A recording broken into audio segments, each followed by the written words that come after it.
Hello everyone, this is Tonya Taria, founder of Freedom at the Crossroads blog, and I am also known as the Self-Care Maven. You can find the Self-Care Maven on IG. Make sure you follow me there, as well as the Self-Care Maven here on YouTube.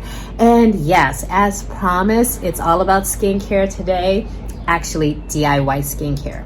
Now, it's that time of the year where it's warm, it can be sticky, it can be humid, it can be dry, depending on what region of the country you're in. I'm currently here in the US of A, but wherever you are in the world today, I've got a DIY serum that's gonna work for you regardless of where you are. Now, let me give you some FYIs here now. I do have combination skin. And so you need to determine whether you have combination skin, dry or oily.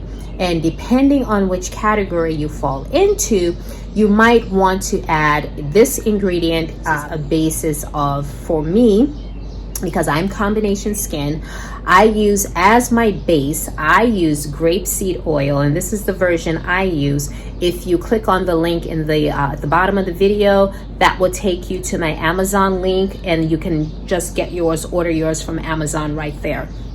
Also, my recipe, my DIY serum also calls for aloe vera gel, not aloe vera juice, literally aloe vera gel. You want to make sure if it's one that you're not making yourself, like you're not using the aloe vera leaves yourself.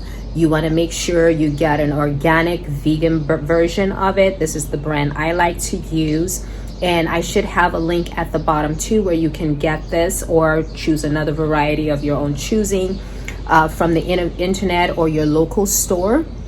Also, keep in mind, if you have any allergies to any of these ingredients, you want to check with your dermatologist or your healthcare provider.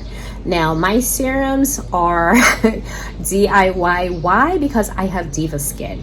I've tried and spent a lot of money on various serums and creams and things of that nature. And for me, luckily, my mom was a skincare freak as well. So even as early as, freshman in college, she used to, always tell me this: your makeup and all of that is only as good as the skin beneath it, right? And so what are the main things that contribute to great skin?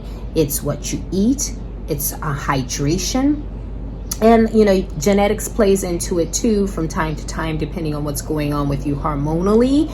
Those are things that play into it. And then your basic hygiene and what you use on your skin. Now, when I say I have diva skin, I mean I have sensitive skin.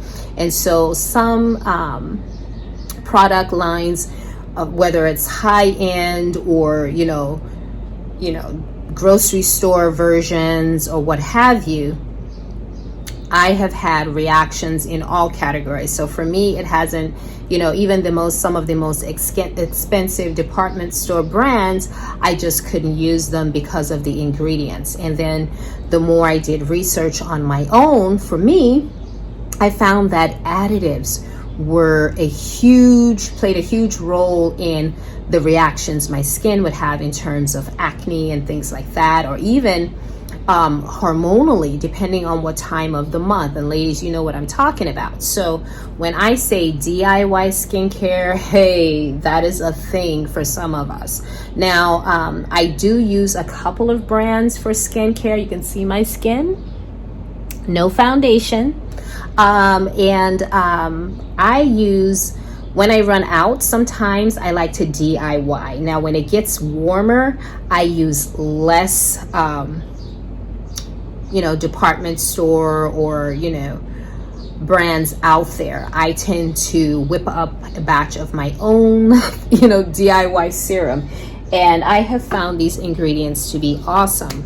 Like I said, aloe vera gel is very soothing, hydrating, and to skin, especially sensitive skin. Now if you have an allergy to aloe vera, I do have some alternatives to that. And so if you go to the blog, for next week, I'm going to make sure that I get that latest blog post out, an alternative to aloe vera gel. If you can't use aloe vera gel, I do have an alternative recipe that you can use. However, bear in mind, because these are DIY, they're all natural ingredients, you will have to refrigerate it. I do suggest you make it in small batches.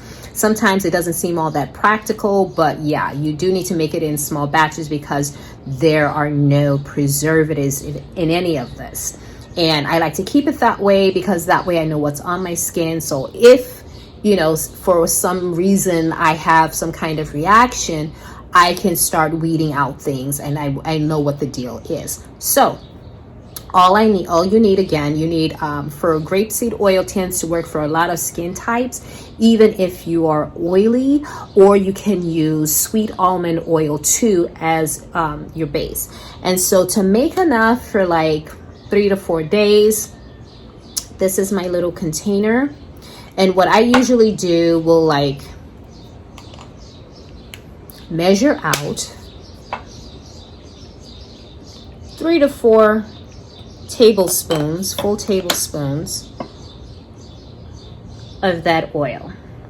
And make sure whatever oil you're using, I'm using grapeseed oil. You can see it's non-GMO and it's also organic. Organic is, is what you want to go to every single time, because remember, your skin is your largest organ. So whatever you put on your skin is going to sink in, and then it's going to contact other aspects of your body. So you want to keep that in mind. Next, I'm going to add equal parts of the aloe vera gel, and I can shake it up, and I'm just going to, I can eyeball it because I've measured it out so many different times for me. So I already know. And you can see it a little bit. You can see the separation of the aloe vera and the actual grape seed oil. And then awesome oils, oils for the skin are rose hip oil, loaded with essential vitamins, and it's high in antioxidants. So you want to arrest those fine lines and wrinkles. You want to soothe that skin, smooth it out. You want to use rose hip seed oil. And again, you can see the emblem on the bottle, non-GMO, again, organic. And so for that mixture, it's 4 parts aloe vera gel, 4 parts sweet almond oil or grapeseed oil. And then to that, I am going to add 10 drops of the rose hip seed oil. So 1, 2, 3, 4, 5, 6, 7, 8, 9, 10. And then the next oil I'm going to use is carrot seed oil. Why? Anti-aging. Yes. Takes care of fine lines and wrinkles too. And so notice I never use too many ingredients. You don't want to have too many ingredients because, especially if you have sensitive skin like I do, you don't want to combine too many ingredients. While they all might be good for the skin, in combination it just might be too much of a good thing. And so for the carrot seed oil, I'm going to add 5 drops. 1, 2, 3, 4, 5. And then you want to always use a container that you don't use for food. So this is my serum container, and I keep this refrigerated. Again, remember I said that this is all natural DIY, so it has no preservatives in it. So then I use a stick like this. You can get them at your craft store, or you can use a spoon, a small wooden spoon that you use only for skincare. And so you just mix it up only for skincare. And so you just mix it up. And because it's a gel, it emulsifies pretty well. And there you go.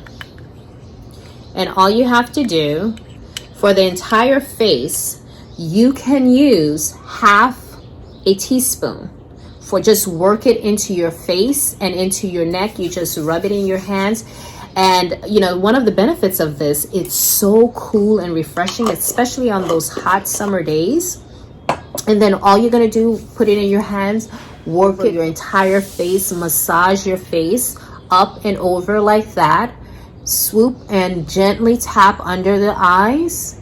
And the benefits, I'll just give you a few of them, okay? Now, the carrot seed oil, the rosehip seed oil, very soothing. It is anti-inflammatory as well. Similarly to the carrot seed oil, although this is high in vitamin A, so it does help with fine lines and wrinkles. The aloe vera gel, great for like if you've got oversized pores and you want to make your pores appear smaller and just tighten up the skin. Not only does the aloe vera gel help to tighten things up, but when you mix it with your grapeseed oil, it also helps to lock in that moisture and hydration. And you might think, like, if you live in a humid climate, you might think, oh, my skin is hydrated enough. Aloe vera gel will give you additional hydration. If you want some of those effects of like what you get with hyaluronic acid, you can get a lot of that with aloe vera gel at a fraction of the cost. So I hope you liked my DIY recipe. Give me some questions, drop your questions in the comment lines, and make sure you follow me, the Self-Care Maven, at freedomatthecrossroads.com. That's the blog where I'll actually be posting a link at the bottom of the video so it can take you directly to recipe. And then I will have an alternative version for those of you who might be allergic to aloe vera or aloe vera gel, period, or maybe it's a hardship for you to get a hold of it. So I will provide an alternative recipe for that. So stay tuned for that. But as always, follow me here on YouTube, the Self-Care Maven. Click the notification button so that you get notified of when my other videos pop out, and you can join the conversation if you've got a recipe of your own that you like. I'll try it. We'll all try it, and give our, throw in our 2 cents, and you can also ask questions. So again, stay fabulous. Make sure you get off that altar of other people's expectations. Feel better, look better. Yes, sis. Stay well. Till next time. Bye.